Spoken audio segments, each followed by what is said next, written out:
If there's one thing I never thought I'd see, it's that the most provocative, controversial, and decisive movie of 2026 would be made by Christopher Nolan of all people. Depending on who you talk to, the Odyssey is either a terrible cinematic experience that completely subverts and disrespects Homer's original work while pandering to the modern audience, or it's an absolute masterpiece, the crowning achievement of Nolan's career and one of the greatest adaptations of Greek mythology ever made. And whichever side you're on, congratulations, you've probably just made an enemy out of half the internet. So, I've finally seen Christopher Nolan's magnum opus, and what's my verdict? It's alright, I guess. I know that sounds like a bit of a weird reaction considering all the hype around this film, but it's the word that best sums up my feeling about the movie. I just didn't feel much of anything. Now, I agree that this film is technically an incredibly impressive and ambitious project. The cinematography was majestic, it was visually dark and bleak where it needed to be, but for all its technical brilliance, I often found the film lacking in two crucial areas: emotion and momentum. The movie takes its time but doesn't give me enough emotional payoff for all that time, and especially towards the ending. I kept waiting for that sense of urgency, for all those emotional and narrative threads to finally come together and pay off. But for me, that never really did. And that's what frustrated me about the movie the most. This is a story built around love, adventure, wonder, tragedy, and mysticism. The ingredients for an emotionally overwhelming experience are all there, but I never felt the movie fully capitalized on. So let's get into the story before we go further into how good or bad this movie really was. The Odyssey picks up about 20 years after Odysseus left Ithaca for the Trojan War. Odysseus, played by Matt Damon, is living on a beach with Calypso, played by Charlize Theron, with no memory of how he got there.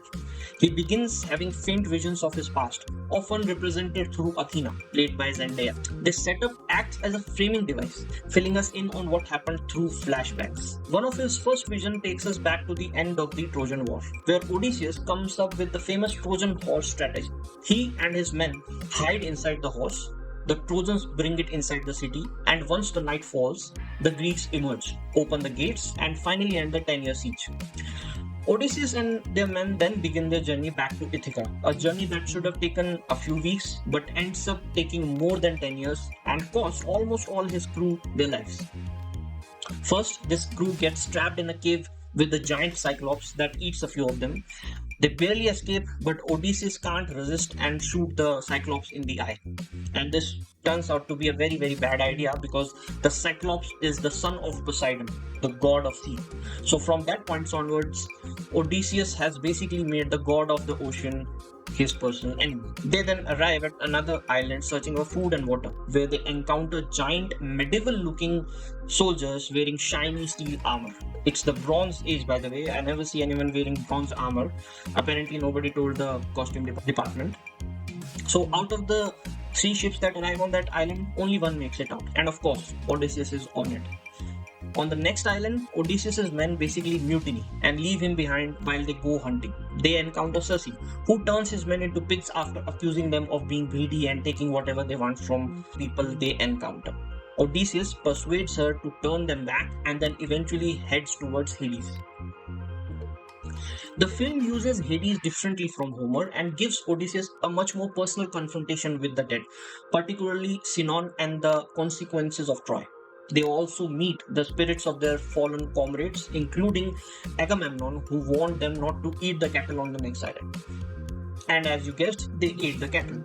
Everyone except Odysseus dies when their ship is wrecked and Odysseus ends up on Calypso's island. And honestly, this is one of the most interesting changes Nolan makes. Calypso doesn't just keep Odysseus trapped on the island, she keeps giving him Lotus, which slowly erases his memory. So Odysseus isn't simply physically trapped, he's also emotionally escaping from everything that happened to him.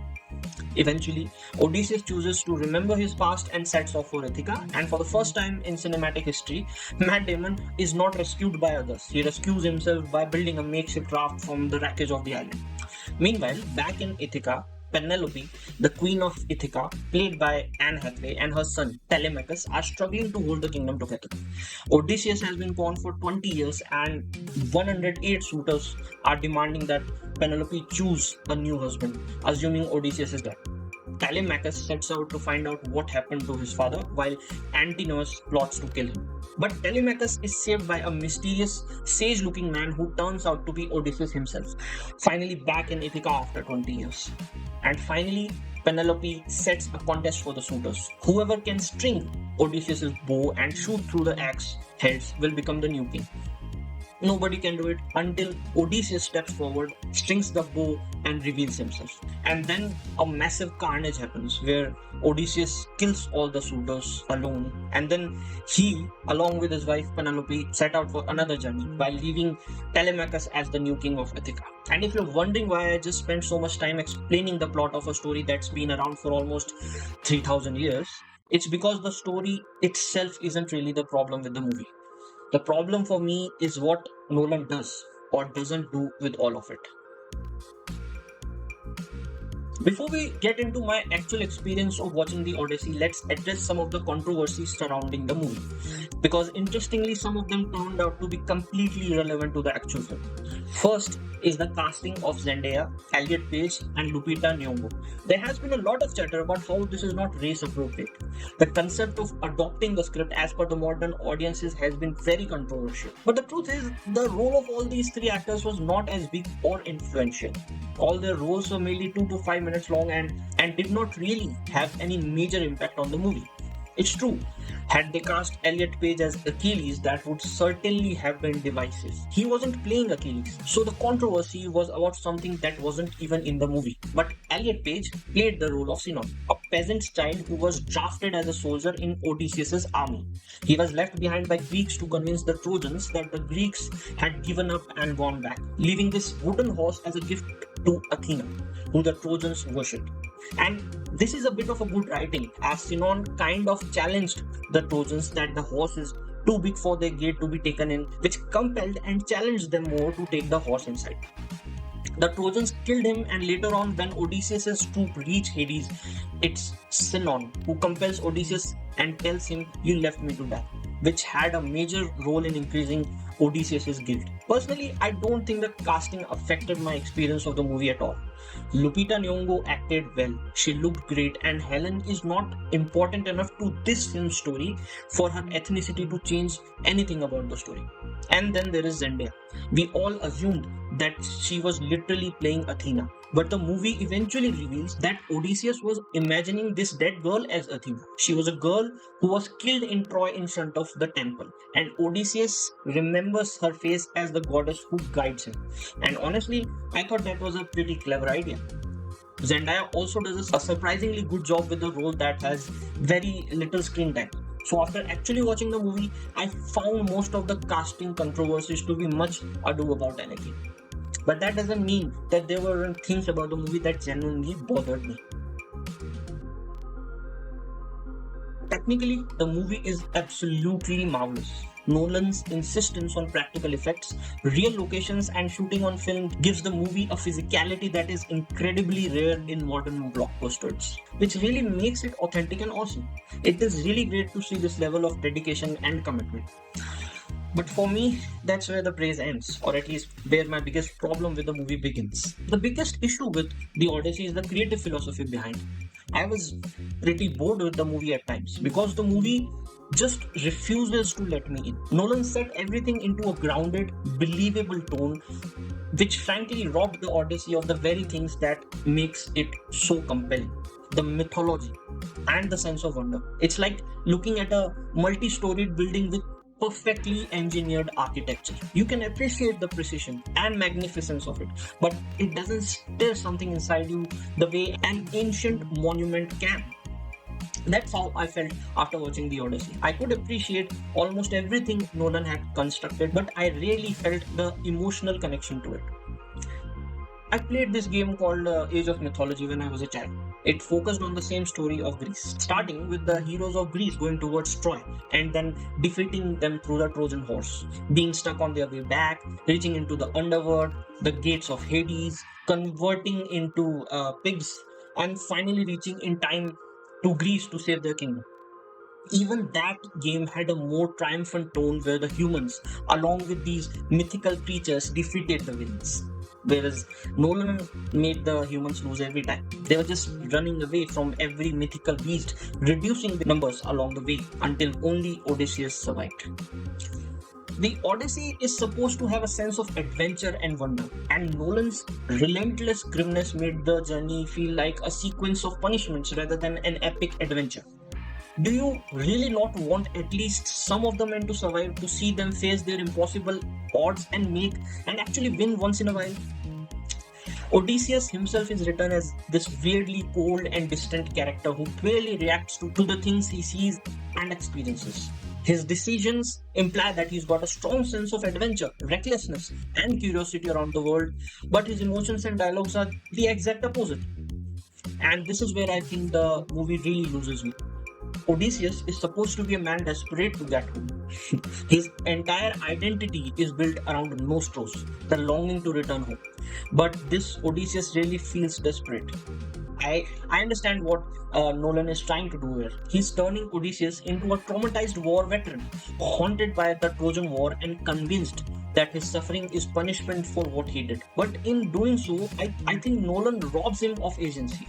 Odysseus stops feeling like a man actively trying to get home and starts feeling like a man waiting for the next horrible thing to happen to him. His reunion with his son, his wife, and his vengeance against the suitors should be this triumphant, powerful release of deep, hidden, heavy emotions that have been building through the whole movie. But it didn't feel like it. It was just a brutal fight in semi-darkness. I understand what this scene is trying to do, but it didn't give me the emotional release I expected. The only actor who really seems to be going for it is Robert Pattinson. He plays every trick in the book to make his antagonist an obnoxious coward. It works. You really do hate the guy. But if the only character in your movie that inspires any kind of emotion is your antagonist, well, you've got problem. Another problem here is the dialogue. Not just the use of American accents and modern slang, swear words, and terminology, but how clumsy it is. On every beach, it's let's go, run away towards the boat, let's go home. I'm not asking for historically accurate Greek accents because, frankly, nobody knows exactly what ancient Greek actually sounded like. But I do think a more distinctive vocal style could have made the world feel more removed from our own. Think about Game of Thrones. You could tell where a character was from simply by the way they spoke. Different accents helped create the feeling that these were different cultures living in the same world. And don't get me started on the whole no bronze in the Bronze Age thing. Nobody had armor that resembled anything related to bronze, and there's a specific dialogue in the movie where Odysseus himself says the Bronze Age is ending. But that doesn't mean it's ended. A lot of it looked like Dark Souls than the Bronze Age, although Nolan was actually defending some of the darker armor as plausible blackened bronze. Either way, it occasionally took me out of the movie. Okay, during the whole movie, the characters talked about people of the sea. It was implied that the people of the sea are this deadly tribe that looted and pillaged every island it got. And the whole movie, I really thought there is going to be a massive reveal or a payoff because there has been so much build up. But it turns out when Odysseus reaches Ithaca and talks to the queen, not as Odysseus but as a man who served with him during the war, she realizes that the army of Odysseus is the people of the sea who loot and pillage the island they reach for their supplies. Now, this makes no sense at all. The problem is that the movie never really showed us how this reputation was built. The Trojan War lasted 10 years. And once Odysseus starts his journey home, he spends only about 3 years traveling with his crew before ending up with Calypso for 7 years. So if the people of the sea are supposed to be Odysseus and his men, or even the returning Greek armies, we are expected to believe that in those few years they became this legendary, terrifying force whose reputation was still haunting the Greek world 7 years later. The movie simply doesn't give us enough to establish that. If the sea people are supposed to be the Greek armies returning from Troy, why is the movie building them up as this mysterious maritime terror rather than simply connecting that reputation directly to what the Greeks did at Troy? The idea of the sea people is interesting, but the movie simply doesn't give us enough time or events to make this reputation believable. The whole movie, it was said again and again that Odysseus's dog, who was left on Ithaca, will die only after he sees his master one last time. Even watching the old dog finally dying after being reunited with his beloved master for the first time in years, which should be a heavily emotional scene, doesn't really hit. Because A, we already knew it was going to happen, and B, Odysseus himself barely even acknowledges it for some reason. The one instance where I really thought all the build-up had a good proper payoff is the golden brooch Penelope gave Odysseus to wear during his whole journey. Whenever someone came with Odysseus's news, she was able to ascertain for sure if the man giving the information is saying the truth. She would ask them to describe Odysseus. Was this anything specific he was reading? And only through that golden brooch of Athena, she would know the man is telling the truth. So when Odysseus came as the sage and told her he was wearing the golden brooch of Athena, she knew for sure that this is a man who served with him, and that actually was a nice moment. But the biggest payoff of all should have been Odysseus finally meeting Penelope after 20 years. And that's where I felt the absence of emotion the most.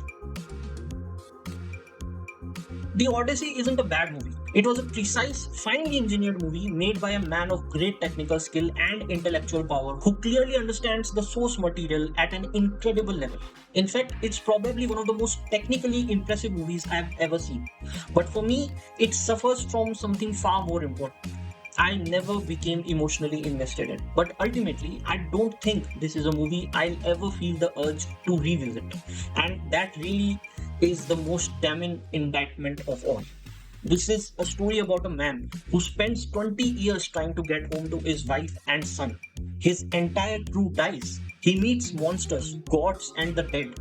He carries guilt over the people he sacrificed. Penelope waits 20 years for him. Telemachus grows up without him. And yet, when the movie ended, I was sitting there thinking, that's it? Maybe Nolan deliberately wanted to make something colder and more detached. And if a movie this enormous leaves me feeling so little, then regardless of how technically brilliant it is, I can't call it a masterpiece.